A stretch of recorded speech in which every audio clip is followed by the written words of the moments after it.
Hi guys 30 days 30 bracelet making சேலஞ்சில் day வந்து 29. இன்றைக்கி என்னென்னா கேஜ் ஒயர் வச்சு தான் bracelet வந்து மேக் பண்ண போகிறேன்.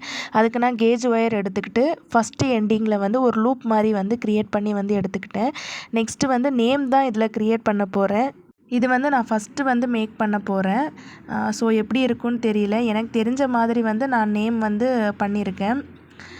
எப்படி இருக்குன்னு பார்த்து சொல்லுங்கள். ஃபஸ்ட்டு வந்து ஆர் தான் வந்து க்ரியேட் பண்ணேன்.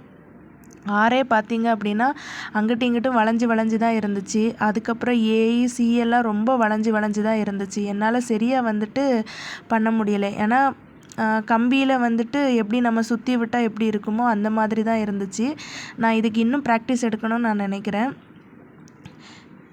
அவ்வளோதான், ஃபினிஷ் ஆகிடுச்சு. பாருங்கள் எப்படி இருக்குதுன்னு சொல்லிட்டு. சரியாகவே நேம் வரலன்னு தான் நான் சொல்லுவேன். ஏன்னா இது நான் ஃபஸ்ட் டைம் ட்ரை பண்ணியிருக்கிறதுனால எனக்கு அந்த அளவுக்கு சாட்டிஸ்ஃபேக்ஷனே இல்லை இந்த நேம் ப்ரேஸ்லெட்டில். எனக்கு ஏன்னா வரவும் இல்லை. நான் கொஞ்சம் ப்ராக்டிஸ் பண்ணால் கரெக்டாக வரும்னு தோணுது. அப்புறம் இதுக்கு வந்து அட்ஜஸ்டபிள் நாட்டு தான் வந்து எடுத்துக்கிறேன். அட்ஜஸ்டபிள் செயின் போட்டதுக்கப்புறம் இப்படி தான் இருந்துச்சு.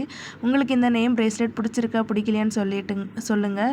ஆக்சுவலி இதை நான் எங்கள் அம்மா கிட்டே வந்து காமிக்கிறப்ப வந்து எங்கள் அம்மா என்ன சொன்னாங்கன்னா, என்னடி கம்பியில் வந்து வளைச்சி விட்ருக்க அப்படின்ற மாதிரி சொல்லியிருந்தாங்க. உங்களுக்கு இந்த மாதிரி ப்ரேஸ்லெட்லாம் பார்க்கணும் அப்படின்னா கண்டிப்பாக நம்ம பேஜை வந்துட்டு லைக் அண்ட் சப்ஸ்கிரைப் பண்ணி வச்சுக்கோங்க. தேங்க்யூ ஃபார் வாட்சிங். Bye guys.